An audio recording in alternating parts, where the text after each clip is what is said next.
All right. Let's move ahead. We need to talk a little bit. We're sort of transitioning now to our topic on our discussion of the constitutional system of government. But again, before we just jump right into a discussion of the Constitution and its principles, we need to talk a little bit about where the ideas underlying the Constitution came from. So I want to talk in today's class meeting at some length about a period of Western history that we refer to as the Age of Enlightenment. Okay, I think I've told you in previous class meetings that American democracy is liberal democracy. I'll tell you what, before you get too busy writing things down off the screen, let me just kind of remind you of some of the things that we've talked about up to this point. I've told you at least 2 or 3 times, emphasized at least 2 or 3 times in previous class meetings, that the dominant system of thought in American political life has been, at least up to this point, I think really throughout our history, certainly our national history, but I think we can make a case going back into the colonial period as well, that the dominant system of thought has been liberalism. Remember we talked a little bit about the fact that the American version of democracy is best described as a liberal democracy. And there's really a lot that we could say. I mean, we sort of just glossed over an entire topic on ideology and political culture where we would have developed this in much more detail. But since we, calendar works against us, so since we have to move ahead, let me just say, as I have said previously, that when you think about the American system being a liberal democracy, or when you think about the American, the sort of dominant system of thought in American political life being liberalism. Remember, I'm not using the term liberal the way that it's commonly used in the political debate, in sort of the contemporary political debate, in the context of liberal versus conservative. As I've said, that, in my view, those labels don't really mean a whole lot anymore in America. So people use those labels like they think they know what they mean, but really they've lost a good deal of their meaning. So all we mean by liberal, okay, as I said, we would have developed this in more detail had we, stayed on schedule. But for our purposes now, moving forward, all you really need to think about is a system of thought. When we talk about liberal in here, is a system of thought, a system of ideals, a system of values that assert the rights and liberties of the individual. Okay? Liberalism is a system of thought that asserts the rights and liberties of the individual. Now, so what we want to talk about today is, well, what's sort of the origins of this sort of thinking? When and where does it occur? That these ideas emerge that assert the rights and liberties of individuals. And that's where, we oftentimes point to this period of Western history known as the Age of Enlightenment. How many of you have taken a course, like a history course, where you've learned a little bit about the Age of Enlightenment? Quick show of hands. Okay, good. Several people out there at Fort Bend Technical Center. How about out at Rice High School? Anybody taking? Oh, good. Out at Louise. Many of you are raising your hand. You've heard of the Age of Enlightenment before. How about out there at Rice? Age of Enlightenment. Ring a bell for anybody? Good. Here, Sugarland? No. They haven't taken history here at Sugarland yet. The Age of Enlightenment is a period of Western history, European and American history, that runs roughly from the late 1600s to the early 1800s. Okay, so we're talking about basically a century, mainly the 18th century, the 1700s. So late 1600s to the early 1800s. So we're talking mainly about the 1700s or the 18th century. Now, like any historical epoch, like any period of history that we put a label on, the Age of Enlightenment or the Renaissance or the modern era or whatever the specific historical epoch is, it's really difficult, impossible in fact, to put precise parameter dates on that. I can't tell you that the Age of Enlightenment began on a specific date and ended on a specific date. This is about the best I can, and I'm not a historian, okay, but I think this is pretty much correct. Now, I think most historians would agree. This is the period that we refer to as the Age of Enlightenment. But we want to think about the Age of Enlightenment not just as a period of history. It's not just the 18th century. It's really much more than that. The Age of Enlightenment suggests that, think about the imagery of enlightenment for a moment and what it suggests. It suggests somehow that Westerners were living in darkness, right? And they didn't understand the world around them very well because it was this darkness that just it sort of enveloped their thinking.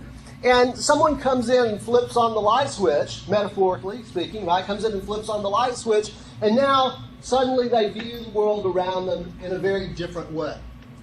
Okay? You know how it is when you're in a dark room, very little light, it's really difficult to perceive things around you, right? Somebody comes in and flips on the light switch, now things, you thought were one thing, or now you see that clearly that there's something else, right? That's kind of, I think the way that we're supposed to think about this period of history.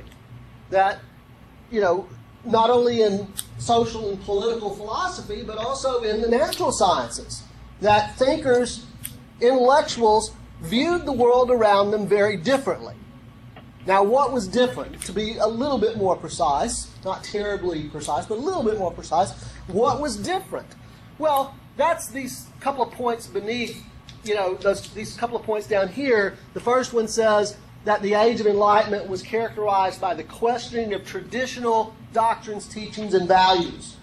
And I put in the parentheses there, conservative or organic doctrine, teaching, and values. In other words, it's a challenge. The Age of Enlightenment represents a challenge to the old ways of thinking.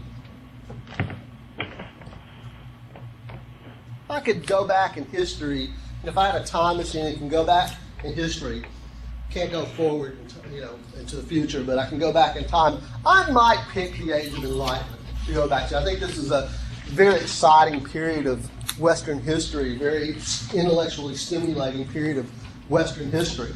Okay? I would like to meet a lot of the philosophers and thinkers of that period. That's my personal preference. That's where maybe I would go if I could only pick one period of history.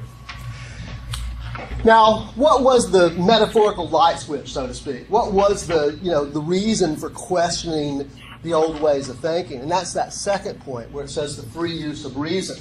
The reason that the Age of Enlightenment, that the thinkers, that the intellectuals of the Age of Enlightenment questioned the old ways of thinking was because of their insistence on the free application of human reason. And by the way, it is because of that sometimes we refer to the latter part of this period. We get down towards the tail end of the 18th century, and sometimes it's referred to as the Age of Reason. Maybe some of you have heard that label before, the Age of Reason. Okay? Now, this is the Age of Enlightenment is the age of Locke. You remember reading about John Locke in your textbook. What was Locke's significant contribution, at least as it pertains to American political life? Who remembers? Do you remember reading about Locke in your textbook? John Locke, the British philosopher, in writing in the 1680s, the Second Treatise of Civil Government, which really became sort of the template for the Declaration of Independence in 1776, 90 years later. Okay? So Locke, and then the French philosophers, Voltaire and Montesquieu and some others that were very important in terms of the development of these liberal ideals. And this ultimately resulted in this insistence on human liberty, on individual liberty. But this is not just the age of Locke and Voltaire and Montesquieu and these social and political philosophers, these dramatically new social, political, philosophical ideals. This is also the age of Newton, right? So there's these dramatic developments in natural science, the natural science as well, in physics, for example. Newton and the laws of motion and the development of the calculus.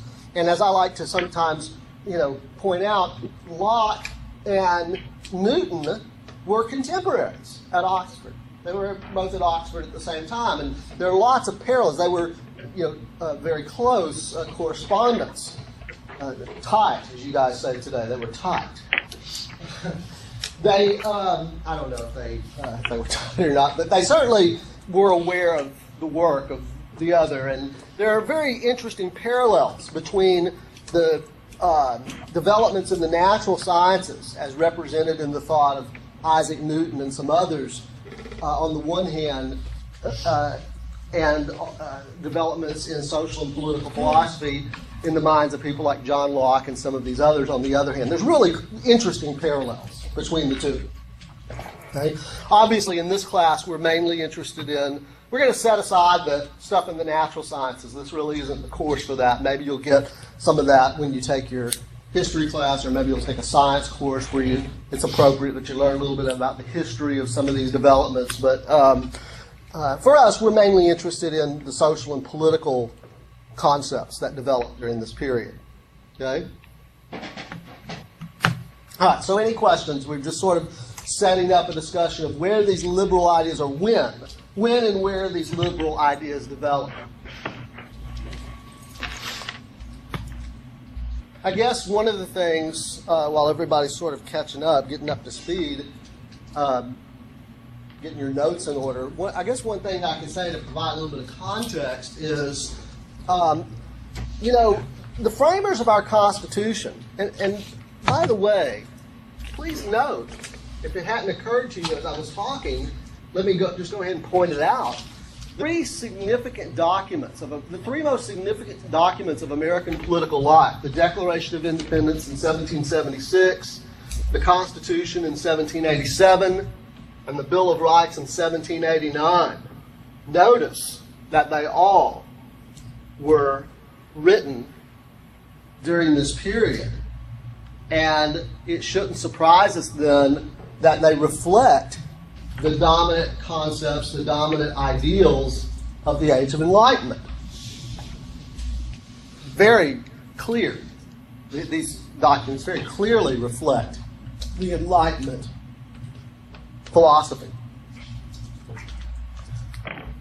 Anyway, as I started to say, when we try to make some sense out of the constitutional system of government that the framers gave us in the late 1780s, right? When they drafted and ratified the Constitution, we try to make some sense out of it. American government is very confusing to many, many people. And we wonder, well, why do we have this very complicated system of government with all these different levels of government and all these different branches of government and all these different, sort of layers and, these intricately interwoven kinds of things? Why did they do that? Well, you need to understand that the framers of our Constitution made certain assumptions about why we have government and how much authority government should have. Okay? In fact, liberalism is a system of thought that makes certain assumptions about why we have government and how much authority government should have, as do all other ideologies, whether it's liberalism or fascism or communism or anarchism or any other ism. I don't know if you've ever wondered why ideologies tend to have that suffix. Right? Systems of thought generally tend to have that ISM suffix. So when we talk about systems of political thought, the ones that I just mentioned, liberalism, fascism, communism, anarchism, systems of religious thought, Catholicism, Judaism, Buddhism, Hinduism, systems of economic thought, capitalism, mercantilism, socialism, corporatism, and so on. Usually that suffix, not always, I think there are probably some exceptions to this, but usually that suffix, ISM, denotes a system of thought, a way of thinking about things. Okay? And again, obviously we're interested in mainly systems of political thought in this class, and particularly liberalism. but every system of political thought, including liberalism, including anarchism, including fascism, including communism, ultimately, they pose the questions: why do we have government? Secondly, or what are the purposes of government? And secondly, how much authority should government have to fulfill its purposes? Okay? That's really what ideologies are all about. Political ideologies are all about. Now, they don't just jump to those questions. It's not, I mean, we might be tempted to just jump to those questions, but there's some, we have to make some logical assumptions first. And those really begin with assumptions about human nature. Let me digress here for just a little bit. Okay? We'll get back on track with this in just a moment. Think about these possibilities here for a moment. If we assume that human beings, see, it all starts with assumptions about human beings. How do human beings behave? What motivates their behavior? Those kinds of considerations. So if we assume that human beings are naturally good, intelligent, reasonable, mutually concerned with each other's well-being, that they respect one another, that they respect one another's rights to be free and to live happy and all that sort of stuff, if we make those kinds of assumptions about human beings, then we're going to make certain assumptions about why human beings live in social arrangements together. Why do human beings live in society? What is the nature of the relationship between the individual and society? What are the rights of the individual? What are the obligations of the individual? What are the obligations of the community to the individual? Is there a class structure? Those kinds of things. And then we're going to move to certain assumptions about why we have government and how much authority government should have. So if we assume that people are naturally good, intelligent, reasonable, mutually concerned about each other's well-being, that they respect each other's rights, blah, blah, blah, ultimately, when we get to the question about why do we have government, we're going to conclude we don't need government. Why would we need government if we assume that people are naturally good, intelligent, reasonable, mutually concerned about each other's well-being, that they don't have to be coerced into behaving in an orderly fashion? That's just their nature. Why would we need government? How much authority should government have? Well, government should have no authority because we don't need government. Those are the kinds of assumptions that anarchists make. Okay? Anarchists, I'm not talking about pop culture anarchists, like people who dye their hair and implant things under the skin so that they have little devil horns or whatever, these kinds of things. I'm talking about, real anarchists, true anarchists. The word anarchy means the condition of having no government and no laws. Why would anybody advocate the condition of having no government and no laws? Anybody in here say, yeah, that sounds right. We should have no government. We should have no laws. Why would anybody make such a... You would? Well, I mean, it's like for more freedom. You like the idea of freedom. You clearly see that by setting up a government, by establishing government and giving it authority, you're sacrificing some freedom. Okay. I think that's consistent with the way anarchists view the world. But let me ask you this question. When you parked your car out in the parking lot and came to this building, did you lock the door behind you? Did you lock the door of your car behind you, or your apartment when you left, or your home when you left? Why? You don't assume that people are naturally good and intelligent and reasonable and concerned about your well-being and will respect your rights? Do you mean to tell me that you believe that people will enter your car or your home and maybe steal things or, sabotage your stuff? I mean, why do you lock your stuff up when you leave it?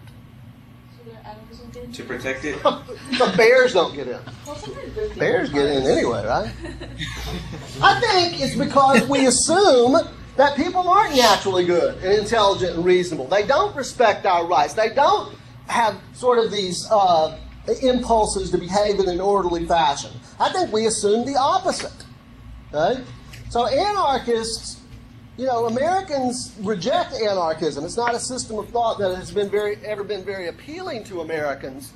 And I think it's largely because we make some assumptions about human nature that are inconsistent with anarchist conclusions. You know, James Madison. How many of you have ever heard the name James Madison? Okay, why do we talk about James Madison in a course like this? What's his contribution? Among his contributions, what's maybe his most significant? Anybody?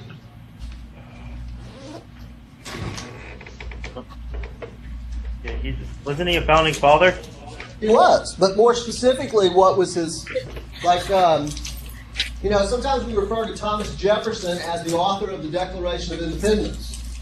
What, do we have a little title that we put under Madison's name sometimes? The father of the Constitution.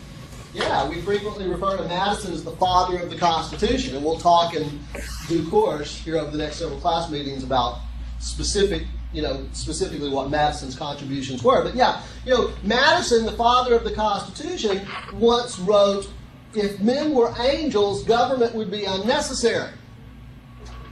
Well, I asked you, you know, kind of a few minutes ago to start this off, I said, you know, did the framers of our Constitution, obviously Madison was very instrumental if he's the father of the Constitution, did the framers of our Constitution make certain assumptions about human nature?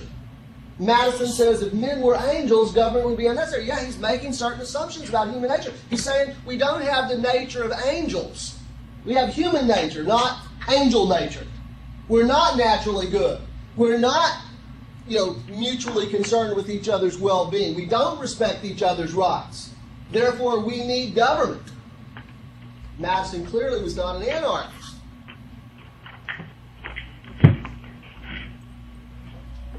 Yeah. Is there a country that has anarchy? Is there a country that has anarchy? Isn't there? I think it's Pakistan or some country. Look, see, Americans understand. Here's that a great question, because that gives me an opportunity to really drive this point home.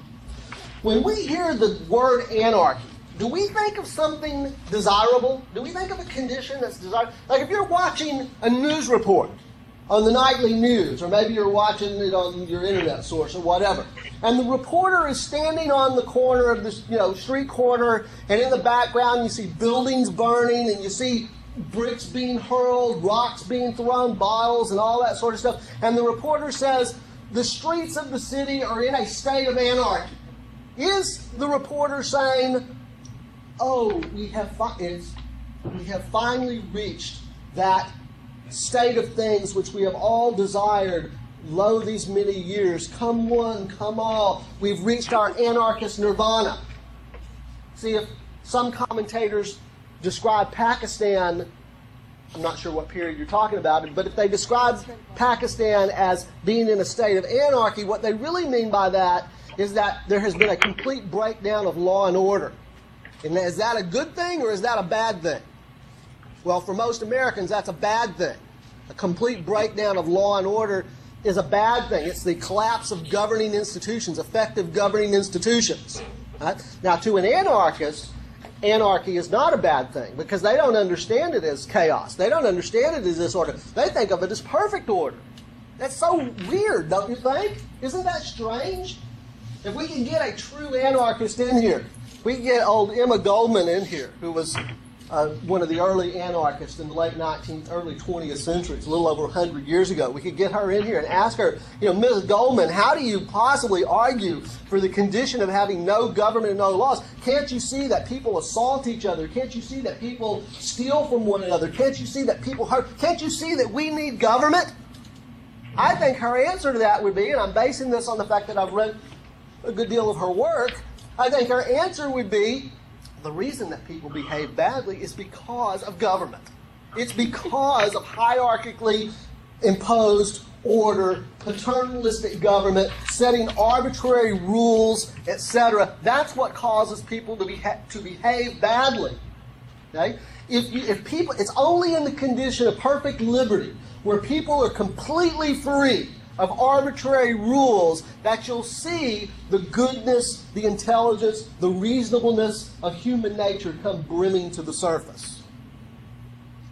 Now, if you think that's a crock, well, join the club. There's a lot of people who would agree with you, and I'm among them. It does sound like a crock. Okay? But that's because you're not anarchists. Okay? That's because you don't buy into the fundamental assumptions of anarchism, beginning with the assumptions about human nature. Alternatively, if we assume that people are more emotional than they are rational, that they're self-indulgent and incapable of making important decisions about how they will be governed, if we assume that people are, most people are driven by their appetites, their desire to seek pleasure and avoid pain, then when we get to, the social arrangements, and certainly when we get to the business about why do we have government, we're likely to conclude that we have government in order to forcibly impose order on society. That the masses are like sheep and they have to be led. And there are only a few people who have the intelligence and talents necessary to guide society and to order society. What a perfect defense of aristocratic power and privilege.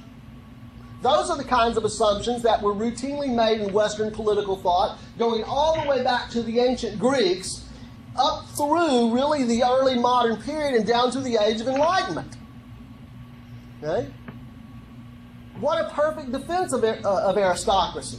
There are only a few people who have the intelligence and talents necessary to govern everybody else. And actually the masses are happiest in that kind of arrangement because their well-being and survival are provided by this paternalistic, hierarchically organized government, structuring their lives for them. Liberalism, the Age of Enlightenment comes along, and the Enlightenment thinkers begin to challenge those kinds of assumptions, those classical conservative assumptions. They argue that people are rational. Any thoughts about what that might mean? If we say that human beings are rational, as liberals assume, human beings are rational, what does that mean? Doesn't mean smart. It emphatically does not mean smart. I'm a rational choice theorist. I don't mind telling you that. That's the theoretical perspective I come from when I think about human behavior. As a rational choice theorist, though, I feel obligated to correct any perceptions that you might have from the word go that rational somehow means intelligent or smart. Because even dumb people behave rationally. So don't make that mistake. It doesn't mean smart. It does suggest something about thinking. Okay? Anybody have any thoughts about what we mean by rational? It sounds like common sense. Well, it could be. It could. I mean, it's certainly. I'm not going to dismiss that. It's not. We're not going to suggest that common sense is inconsistent with rational behavior. What I'm telling you is that almost all human behavior can be described as rational, unless it's some sort of psychotic condition that people. I do believe it's certainly not my area of expertise. I'm not trained in psychiatry or psychology. I think that there are probably some abnormal psychologies that people have that cause them to behave irrationally. But we're going to set that aside, leave that for the psychiatrists and the psychologists to deal with. We're talking about normal human psychology, right? Yeah. Like, if being rational basically means what is the information given to you? It's depends on how you're going to decide on this. It does. Certainly, the information that you have access to does affect your decision making. That's, I think, rational choice theorists would certainly concede that way. It has to do with the way that people make decisions, the way that people behave. For those of you who have taken economics class, you already have some insight, because most economists would tell you that human behavior is rational. Economics is just the study of how people make decisions. Okay? So what it really means, I mean, look, there's lots of implications of rational behavior, of the idea of rational behavior. In the interest of time, I'm just going to limit it to just this idea. It means that when human beings are faced with choices, no matter in everyday life, in big decisions, in small decisions, what have you, whenever we're faced with choices, we pick the alternative, we choose the alternative that we believe brings us the most net benefit. As the decision maker, I choose the alternative that I believe brings me the most net benefit. As the decision maker, you choose the alternative that you believe brings you the most net benefit. There is not an objective standard for what the best decision is, or for what the best alternative is. It's very subjective. It's what you think brings you the most net. You could be wrong. And one of the reasons you could be wrong is because you may not have all the information. For example, is it rational for, what is your first? June. Is it rational for June to decide on a Monday afternoon, he's thinking about, does he want to go to Fagan's government class, or does he want to stay home and watch episodes of Judge Judy? Okay? Is it rational for him to stay home and watch episodes of Judge Judy?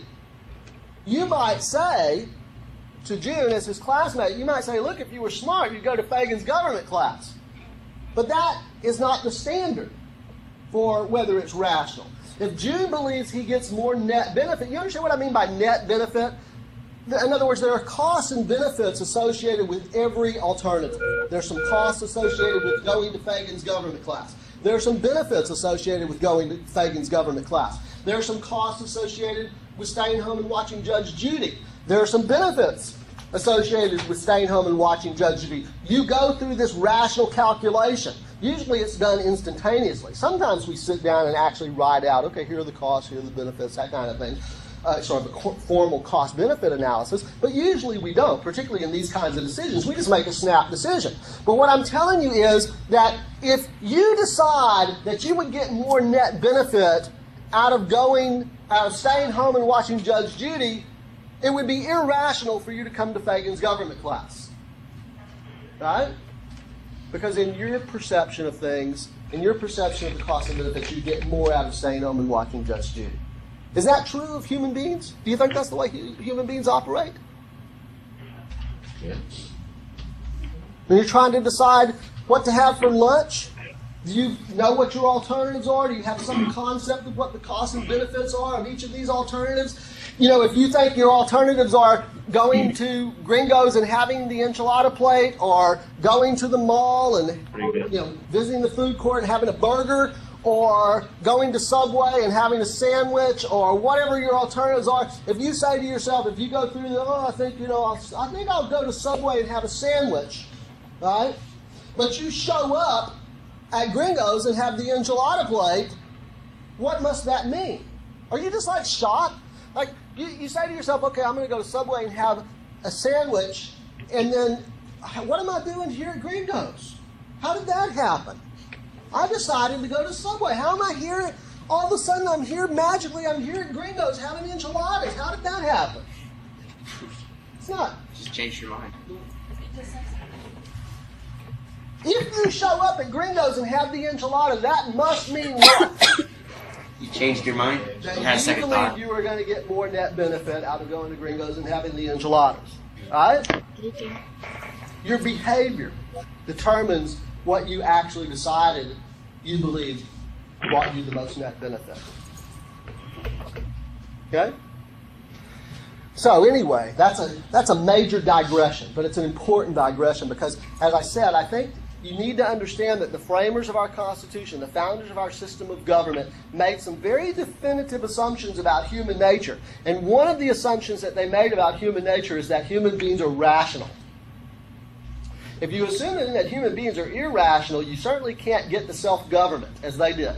Right? They believed in self-government, that the people can govern themselves. But if you believe that people are irrational, if they're like sheep and they have to be guided, you can't get to representative government. You must make the assumption that people are rational and they have a concept of what's in their own interest. You know, when Jefferson in the Declaration of Independence wrote, "We hold these truths to be self-evident, that all men are created equal and endowed by their Creator with certain unalienable rights. Among these are life, liberty, and the pursuit of happiness." That phrase, pursuit of happiness, is interesting, isn't it? It's certainly poetic, right? And some of you may be aware that in the Second Treatise of Civil Government, John Locke wrote about life, liberty, and property. And for some reason, Jefferson moved it from property to pursuit of happiness. Why did he do that? Well, one possibility is he was just being stylistic. He was being a wordsmith. And he did have a reputation for being very crafty with words, very handy with words, and that's why the task of writing the Declaration of Independence fell to him. Okay? So maybe he's just being poetic. Maybe he's just being, fancy words to sound good. Okay? I think there's more to it than that. I think Jefferson, he wanted a broader concept than property. He was saying that no one is a better judge of what's good for you than you. Each individual is the best judge of his or her own self-interest. And if we allow people to be free, if we allow people the liberty to pursue their own way in life, to pursue their own choices, some people are going to be successful, some people are going to fail, but you're most likely to be successful when you have the freedom to decide for yourself what to do. And that's really at the core of liberalism. Okay, enough of a digression. Let's get back on track. So we're talking now about the Age of Enlightenment and these liberal ideas, which really are a product of Enlightenment thinking. Specifically, there are 5 legacies of the Enlightenment that I want to share with you. Okay? A legacy is something that's left over after whatever it is that you're talking about is gone. Like, maybe you will think in the years to come about your personal legacy. Out there at Louise High School, okay? Have any of you given any thought to your personal legacy? Maybe not. I mean, you're young, right? Yeah. Yes. What would you like for your legacy to be?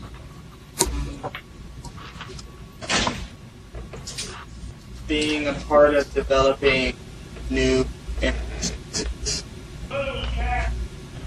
We're sort of cutting out on us. Say that again. being part of developing new energy sources. Okay. So we all certainly hope that you live a long and very productive life. But at the end of your life, when you're gone, you hope that your work and your contributions in developing new energy sources are still informing and a part of, that aspect of human society. Is that kind of... You would like for generations after you're gone to benefit from the work that you did in developing new energy sources. Am I Yes, on the right track with that? Yes, sir. Okay. That would be his legacy, right? That's what he hopes his legacy will be. Okay? So when I talk here about the legacies of the Enlightenment, okay, what I'm saying is that the Enlightenment is over. Right? When was the Enlightenment? Late 1700s. to early 1800s. 1700s. Okay? Late 1600s to the early 1800s. So we're 300 years removed from the Enlightenment. That was 300 years ago. But what I'm saying is that there were certain developments, there were certain ideas, certain concepts that were born in the Age of Enlightenment that are still with us today. And that greatly influenced The conference is about to end. how our system of government works.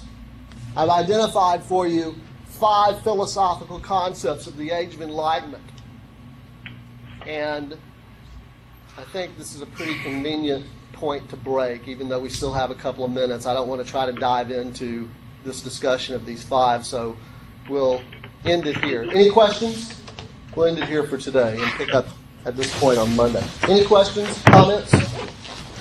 Okay, so when we come back on Monday, we'll jump immediately into a discussion of these 5 philosophical concepts of the Enlightenment to see how they really shape the thinking of the framers of our Constitution. All right, we'll see you on Monday. Have a nice weekend.